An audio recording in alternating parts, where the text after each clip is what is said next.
Fala pessoal, continuando a saga de estudos em relação à parte de transtornos alimentares, eu quero trazer para vocês em relação a programas, né, que visam a prevenção de transtornos alimentares, que entende um pouco dessa complexidade, dessa problemática multifacetada, né, tanto em questões biológicas, psíquicas e sociais, onde tudo isso correlacionado e associado faz com que tenha um aparecimento ou não de um transtorno alimentar. E aí, vendo a necessidade de que a falta de repertório é uma característica muito importante para o aparecimento dela, esse repertório sendo um repertório emocional, social, de relações humanas, de como lidar com as situações, e também a questão de conhecimento por parte das pessoas em relação à sua concepção de autoimagem, da sua identidade,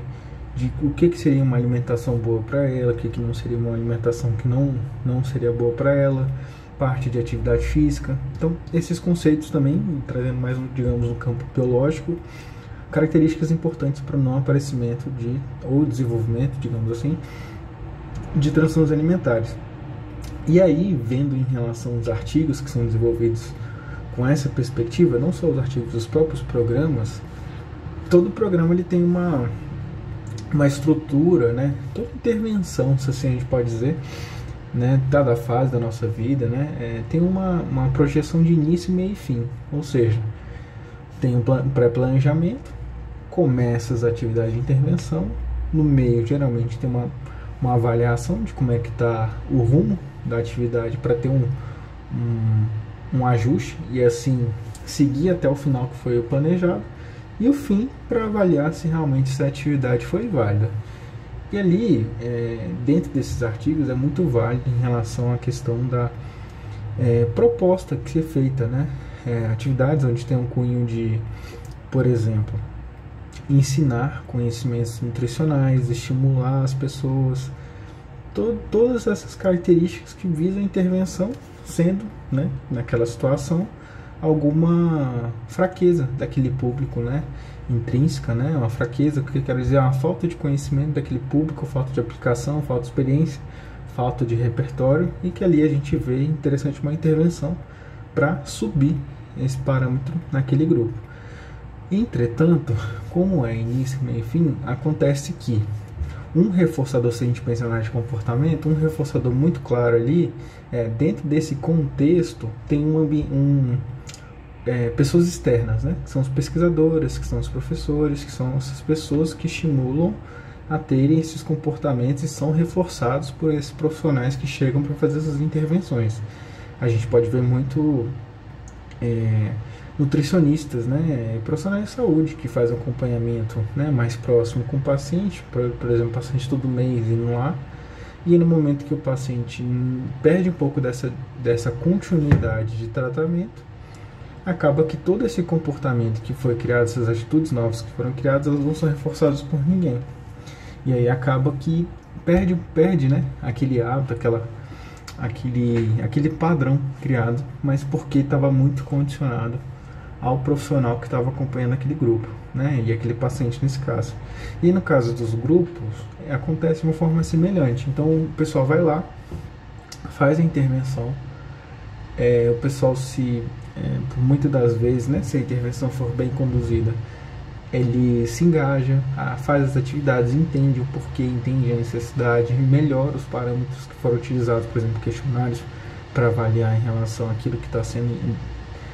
colocado na intervenção. Entretanto, ao fim, depois que sai esse agente que dá esses comandos e reforçam esses conhecimentos para aquele grupo, acaba que muitas das vezes volta ao padrão original, porque não tem ninguém que reforce e que faça com que mantenha esse comportamento de busca para melhora, por exemplo, né, de hábitos alimentares, de fazer atividade física, de melhora da autoimagem, que são características importantes quando a gente pensa nos transtornos alimentares. E aqui, nesse trabalho, eu vou trazer para vocês de forma bem geral, não vou detalhar ele todo, mas o que ele fez? Ele pegou uma escola e aí, ao invés de pegar o profissional e colocar ele como uma forma de ele intervir com as crianças, eles, né, que seria as crianças de ensino infantil, que era o público-alvo. Os pesquisadores pegaram o público mais velho, então de quarta, sétima série, esse pessoal do infantil de primeira a quarta série, e eles pegaram esse pessoal mais velho e fizeram propostas de intervenção onde eles ensinaram esses conteúdos para eles.